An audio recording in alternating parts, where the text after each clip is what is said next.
মৰমৰ ছাত্ৰ ছাত্ৰীসকল, তোমালোকৰ প্ৰিয় চেনেল ইংলিছ লাৰ্ণিং আছামলৈ মই তোমালোকক স্বাগতম জনাই। আজি মই তোমালোকৰ অহা HS first year final examination 2025ৰ প্ৰস্তুতি হকে পলিটিকেল সায়েন্সৰ পাৰ্ট এ পলিটিকেল থিওৰি অৰ্থাৎ ৰাজনৈতিক তত্ত্ব চেপ্টাৰ 1 ৰাজনৈতিক তত্ত্ব এটি পৰিচয় পলিটিকেল থিওৰি এণ্ড ইন্ট্ৰডাকশ্যন চেপ্টাৰটিৰ পৰা 21টা MCQ লৈ উপস্থিত হৈছোঁ। আজিৰ এই ভিডিঅ'ত মই তোমালোকৰ আগত যোৱা 2011ৰ পৰা 2024 আৰু কিছুমান অতি দৰকাৰী MCQ আলোচনা কৰিম, যিখিনি তোমালোকৰ অহা পৰীক্ষাখনে খুবেই দৰকাৰী।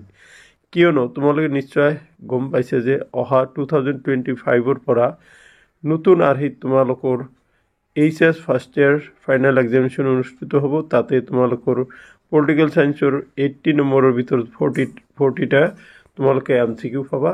তাৰ প্ৰস্তুতি হকে মই MCQখিনি তোমালোকৰ আগত আগবঢ়াইছোঁ। ইতিমধ্যে মই পলিটিকেল সায়েন্সৰ ওপৰত পাৰ্ট বিৰ চেপ্টাৰ 1ৰ ভিডিঅ' MCQ আকাৰে আলোচনা কৰিছোঁ। নিশ্চয় তোমালোকে সেইখিনি চাইছে। যদি কোনোবা মৰমৰ ছাত্ৰ ছাত্ৰী সেইখিনি চোৱা নাই তেতিয়াহ'লে সেই ভিডিঅ'টো চাবা, কিয়নো সেই ভিডিঅ'টো তোমালোকৰ নতুন আৰ্হিত অনুষ্ঠিত হ'বলগীয়া পৰীক্ষাৰ কাৰণে উপযোগী। এতিয়া মই তোমালোকৰ আগত মূল কোশ্চিন লৈ আহোঁ। প্ৰথমতে কোৱা হৈছে কি প্ৰশ্ন নম্বৰ 1ত যে ড্যাশক ৰাজনীতি বিজ্ঞানৰ পিতৃ হিচাপে অভিহিত কৰা হয় 2024 আৰু 2012ত। প্ৰশ্নটি আহিছিল option A Rousseau, B Plato, C Aristotle, D John Locke. So correct answer will be C Aristotle. এরিস্টটলক রাজনীতি বিজ্ঞানের পিতৃ হিসেবে ধরা যায়। সি অপশনটা কারেক্ট হব। কোশ্চিন 2 দি রিপাবলিক নামৰ গ্ৰন্থখন কোনে লিখিছিল? এ ৰুছোৱে, বি প্লেটোৱে, চি এৰিষ্টটলে, ডি জন লকে। প্ৰশ্নটি 2018ত আহিছিল। শুদ্ধ উত্তৰটো হ'ব বি প্লেটোৱে। দি ৰিপাব্লিক নামৰ গ্ৰন্থখন প্লেটোৱে লিখিছিল। প্ৰশ্ন 3 লৈ আহা।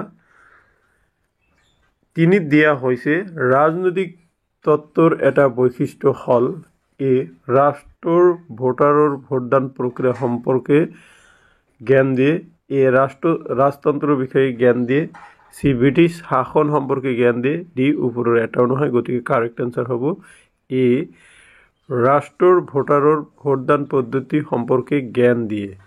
4 নম্বৰ হিন্দ স্বৰাজ নামৰ গ্ৰন্থখনৰ লিখক কোন?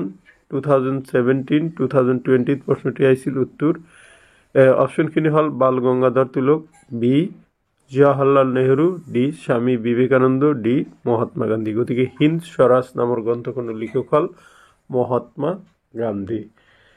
এইখিনিতে মই তোমালোকক জনাব পাই সুখী হৈছোঁ যে অহা তোমালোকৰ পৰীক্ষাৰ কাৰণে HS ফাৰ্ষ্ট ইয়াৰৰ এডুকেশ্যনৰ 2টা MCQৰ ভিডিঅ' চেপ্টাৰ 1 আৰু চেপ্টাৰ 2 আপলোড কৰিছোঁ। নিশ্চয় তোমালোকে যাৰ যাৰ এডুকেশ্যন বিষয়টো আছে তোমালোকে চাইছা।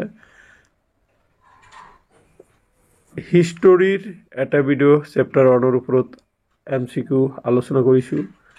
ইকনমিক্সৰ এটা ভিডিঅ' আলোচনা কৰিছোঁ। ইয়াৰ পিছত মই তোমালোকৰ আগত ইকনমিক্সৰ এটা ভিডিঅ' MCQ আকাৰে আলোচনা কৰিম আৰু লজিক এণ্ড ফিলচফিৰো এটা ভিডিঅ' তোমালোকৰ আগত MCQ আকাৰে আলোচনা কৰিছোঁ। নিশ্চয় তোমালোকে সেই ভিডিঅ'খিনি চাইছা আৰু যাৰ যাৰ সেই বিষয়খিনি তোমালোকৰ ইলেক্টিভ বিষয় হিচাপে আছে তোমালোকে সেই ভিডিঅ'খিনি মোৰ চেনেলৰ জৰিয়তে উপভোগ কৰিব পাৰিবা বুলি আশা ৰাখিলোঁ।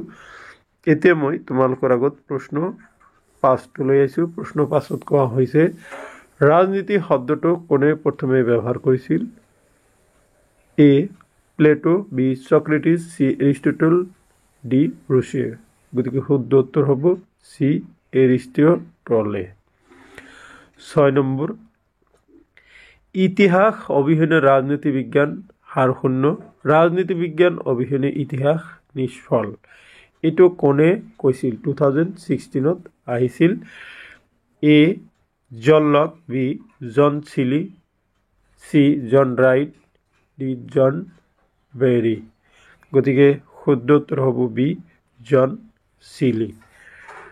7 নম্বৰ প্ৰশ্নলৈ আহা। 7 নম্বৰ প্ৰশ্নত কোৱা হৈছে যে ৰাজনীতি বিজ্ঞানৰ আৰম্ভ আৰু অন্ত ৰাষ্ট্ৰক লৈ। কথাষাৰ কৈছে 2015 আহিছিল এ লাস্কি, বি গাৰ্নাৰে, চি বাৰ্জেছে, ডি ৰুচিয়ে। শুদ্ধ উত্তৰ হ'ব বি গাৰ্নাৰে।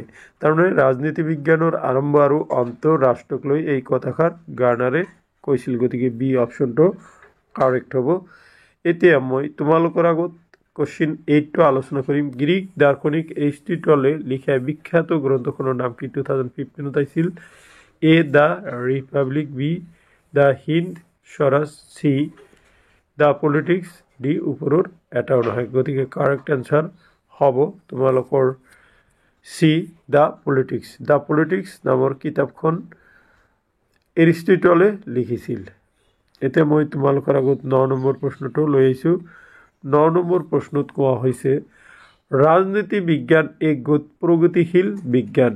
কথাষাৰ কোনে কৈছিল? 2014 এ ব্ৰাইছ, বি লাস্কি, চি গাৰ্নাৰ, ডি বাৰ্জেছ। গতিকে ৰাজনীতি বিজ্ঞান এক প্ৰগতিশীল বিজ্ঞান বুলি এ ব্ৰাইছে কৈছিল। এতিয়া মই তোমালোকৰ আগত পৰীক্ষাত অহাৰ একেবাৰে শেষ প্ৰশ্নটো লৈ আহিছোঁ। সেইটো হ'ল ৰাজনীতি শব্দটো আহিছে 2011 প্ৰশ্নটি আহিছিল এ গ্ৰীক ভাষাৰ পলিচ শব্দৰ পৰা, বি লেটিন ভাষাৰ পলিচ শব্দৰ পৰা, চি ইংৰাজী ভাষাৰ পলিটিকেল শব্দৰ পৰা, ডি গ্ৰীক ভাষাৰ ৰাষ্ট্ৰৰ পৰা। So' correct answer will be A Greek ভাষাৰ পলিচ শব্দৰ পৰা ৰাজনীতি শব্দটো আহিছে। এতিয়া মই তোমালোকৰ আগত কেইটিমান অতি দৰকাৰী এডিশ্যনেল কোশ্চিন আলোচনা কৰিম। কোশ্চিন নম্বৰ 11 পলিচ শব্দৰ অৰ্থ হ'ল এ নগৰৰাষ্ট্ৰ, বি যুক্তৰাষ্ট্ৰ, চি গণতন্ত্ৰ, ডি সংসদীয়। পলিচ শব্দৰ অৰ্থ হৈছে এ নগৰৰাষ্ট্ৰ। 12 নম্বৰ থিয়ৰী শব্দটো আহিছে এ গ্ৰীক শব্দৰ পৰা, বি জাৰ্মান শব্দৰ পৰা, চি লেটিন শব্দৰ পৰা, ডি ইংৰাজী শব্দৰ পৰা। গতিকে এইটোৰো শুদ্ধ অপশ্যনটো হ'ব এ থিয়ৰী শব্দটো আহিছে গ্ৰীক শব্দৰ পৰা। এতিয়া 12 নম্বৰ প্ৰশ্নলৈ চোৱা। 12 নম্বৰত কোৱা হৈছে থিয়ৰী শব্দটো তলৰ কোনটো শব্দৰ পৰা আহিছে?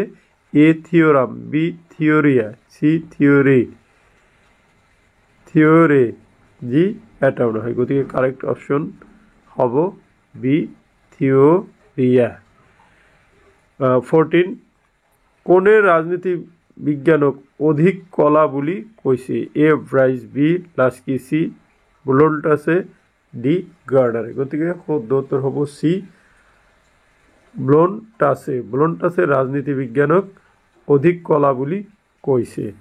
এতিয়া মই তোমালোকৰ আগত 15 নম্বৰ প্ৰশ্ন আলোচনা কৰিম। 15 নম্বৰ প্ৰশ্নত কোৱা হৈছে গ্ৰীক দাৰ্শনিক প্লেটোৱে কেনেধৰণৰ চৰকাৰৰ পোষকতা কৰিছিল? এ ৰাজতন্ত্ৰ, বি গণতন্ত্ৰ, চি অভিজাততন্ত্ৰ, ডি এটাও নহয়। গতিকে কাৰেক্ট এনচাৰ চি অভিজাততন্ত্ৰ। 16 ৰাজনীতি শব্দটো ক'ৰ পৰা আহিছে? A Latin, B Polish, C Greek, D ফৰাচী। গতিকে কাৰেক্ট এনচাৰ হ'ব চি গ্ৰীক শব্দৰ পৰা। 17 জ্ঞানী ব্যক্তি বুলি কাক কোৱা হৈছিল? A Plato, B John Locke, C Rousseau, D Socrates. গতিকে চক্ৰেটিছক জ্ঞানী ব্যক্তি বুলি কোৱা হৈছিল। কাৰেক্ট এনচাৰ হ'ব ডি। 18 চক্ৰেটিছৰ শিষ্য কোন আছিল? A Plato, B Aristotle, C Lord Acton, D Mahatma Gandhi. গতিকে কাৰেক্ট এনচাৰ চক্ৰেটিছৰ শিষ্য আছিল প্লেটো, এ। 19 ৰাজনৈতিক তত্ত্ববিদৰ সমতা, এ স্বাধীনতা, বি অধিকাৰ, চি উন্নয়ন, ডি ন্যায়। শুদ্ধ উত্তৰ হ'ব এ স্বাধীনতা। এতিয়া 21 নম্বৰ প্ৰশ্ন লৈ আহিছোঁ। 20 নম্বৰ প্ৰশ্ন লৈ আহিছোঁ। 20 নম্বৰ প্ৰশ্নত কোৱা হৈছে ৰাজনৈতিক তত্ত্বৰ কি ধাৰণা আছে? এ ধৰ্ম নিৰপেক্ষতা, বি অবাস্তবতা, সি সমতা, ডি স্বাধীনতা। কাৰেক্ট এনচাৰ এ ধৰ্ম নিৰপেক্ষতা। এতিয়া মই তোমালোকৰ আগত একেবাৰে শেষ প্ৰশ্নটো লৈ আহিছোঁ। 21 ৰাজনৈতিক তত্ত্বৰ উদ্ভৱ কোন শব্দৰ পৰা আহিছে? এ গ্ৰীক, বি ফৰাচী, সি পলিছ, ডি আৰবী। গতিকে শুদ্ধ উত্তৰ হ'ব এ গ্ৰীক শব্দৰ পৰা। চ' মাই ডিয়াৰ ষ্টুডেণ্টছ, এইখিনি আছিলে আজিৰ ভিডিঅ'ৰ বিষয়বস্তু। আশা কৰিছোঁ আজিৰ ভিডিঅ'ৰ বিষয়বস্তুখিনিয়ে তোমালোকৰ অহা পৰীক্ষাত সহায় কৰিব। থেংক ইউ ফৰ ৱাচিং।